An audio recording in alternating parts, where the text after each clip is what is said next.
Oke. Gimana Ibu Katlia? Ya, pengamat. Oke. Saya bacakan dulu kasusnya ya, Bu. Ya. Oke, untuk kasus kedua di sini, seorang murid bercerita jika dia merasa diperlakukan tidak adil oleh seorang guru. Guru tersebut membuka les privat, dan sebagian besar murid di kelas mengikuti les privat tersebut, kecuali murid tersebut. Murid tersebut merasa tidak nyaman ketika guru sering menyindir murid yang tidak mau ikut les privatnya. Bahkan murid tersebut juga merasa bahwa nilai yang diberikan pun tidak adil. Para murid yang mengikuti les guru tersebut mendapatkan nilai yang lebih baik dari murid tersebut. Bagaimana cara Anda menanggapi hal ini? Mari kita laksanakan coachingnya.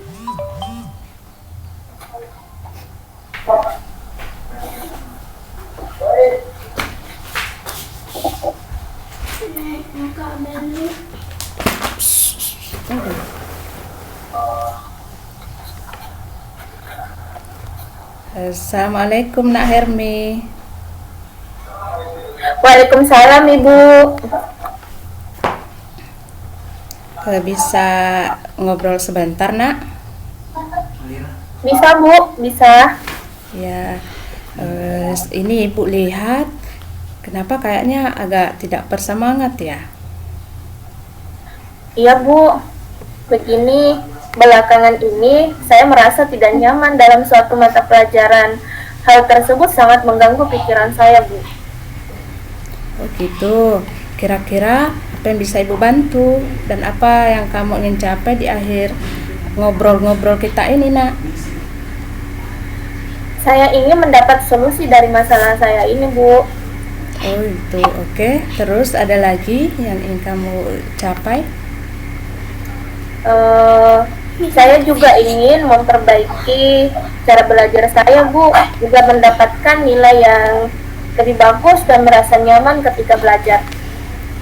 Oke, baiklah. Sebelumnya, bisa kamu ceritakan hal apa yang membuatmu merasa tidak nyaman dalam satu mata pelajaran? Saya sebenarnya bingung Bu. Saya merasa belakangan ini saya diperlakukan tidak adil oleh seorang guru Bu, dalam hal pemberian nilai ulangan. Apa membuatmu merasa tidak adil dari guru tersebut? Begini Bu, guru tersebut membuka les privat, dan sebagian besar murid di kelas saya mengikuti les privat tersebut, tetapi saya tidak mengikutinya Bu. Oh gitu. Oh ya, bisa jelaskan lebih lanjut apa yang membuatmu merasa tidak adil dengan gurumu membuat les privat tersebut? Sebenarnya saya merasa bahwa nilai yang diberikan tidak adil. Para murid yang mengikuti les guru tersebut dikasih nilai yang lebih baik daripada saya.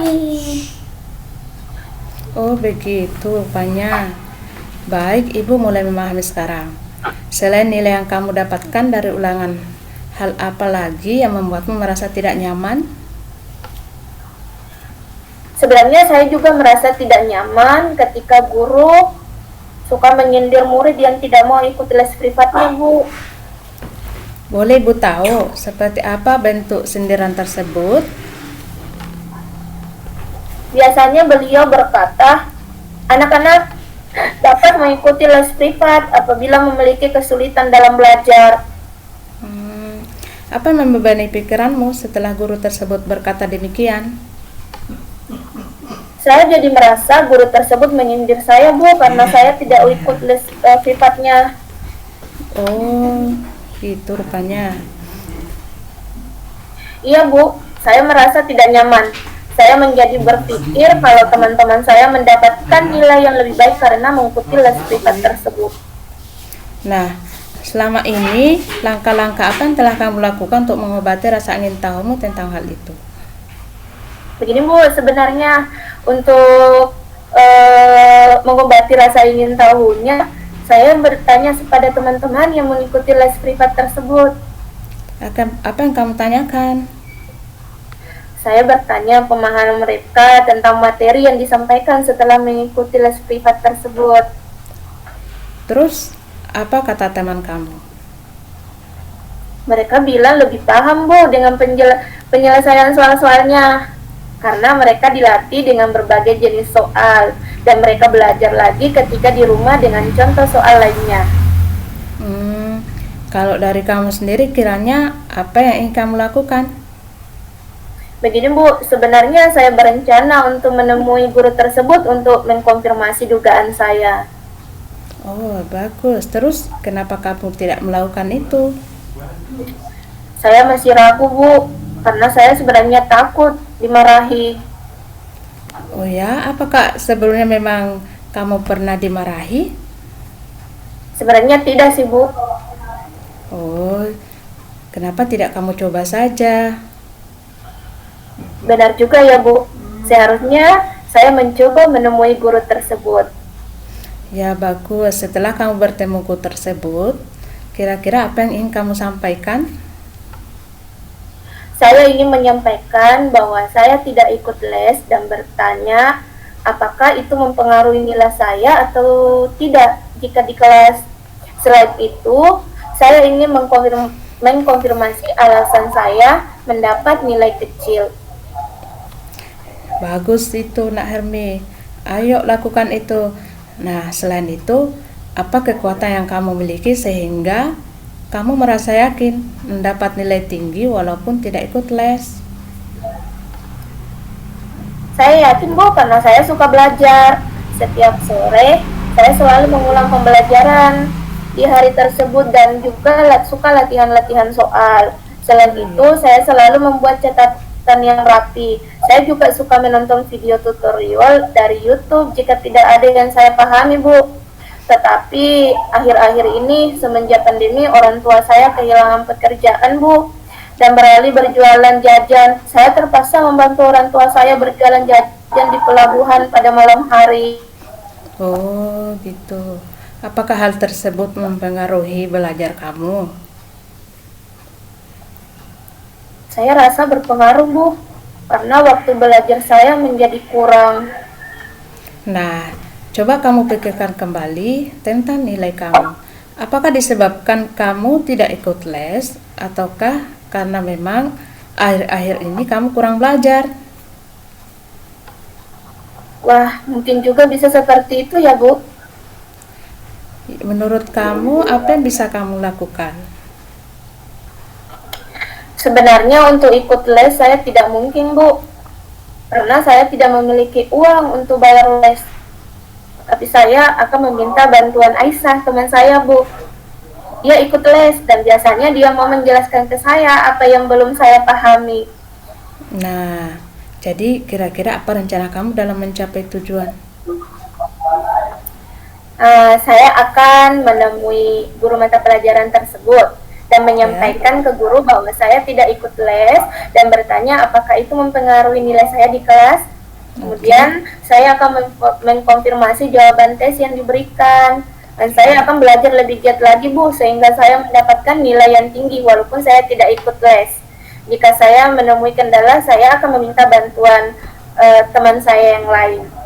Oh, bagus itu, luar biasa. Ibu sangat suka rencana kamu. Nah, lalu komitmen apa yang kamu lakukan untuk menjalankan rencanamu ini? Besok pagi, Bu, saya akan menemui guru tersebut di sekolah. Selain itu, saya akan belajar dengan lebih giat lagi. Oke, nah siapa yang kamu minta bantuan menjalankan komitmen ini? Saya akan meminta bantuan Aisyah, Bu, untuk mengingatkan saya dan membantu saya belajar. Nah, itu baru Nak Hermi, semangat. Terima kasih, Bu, sudah meluangkan waktu untuk mendengarkan cerita saya. Oke, sama-sama. Yang rajin belajar ya. Baik, Bu, insya Allah. Oke, tepuk tangan.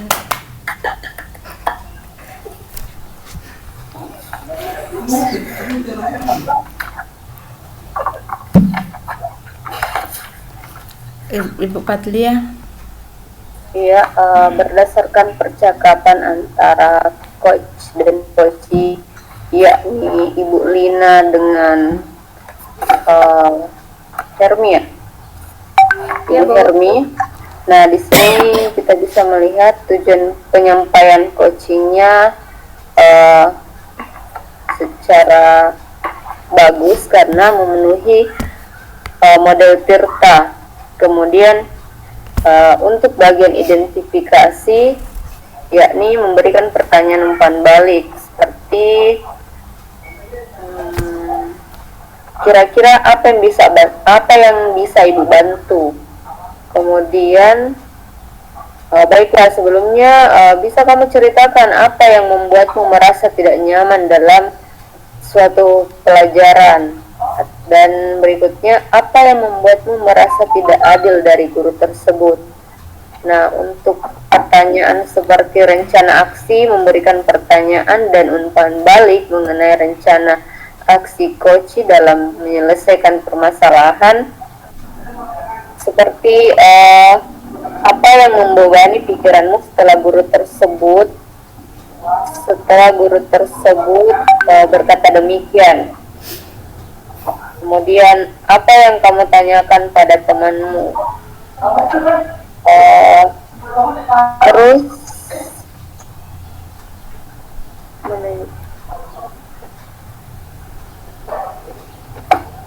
nah, bagian tanggung jawab itu, misalnya pertanyaannya, siapa yang kamu minta bantuan menjalankan komitmen ini. Jadi semuanya sudah memenuhi model Tirta. Terima kasih.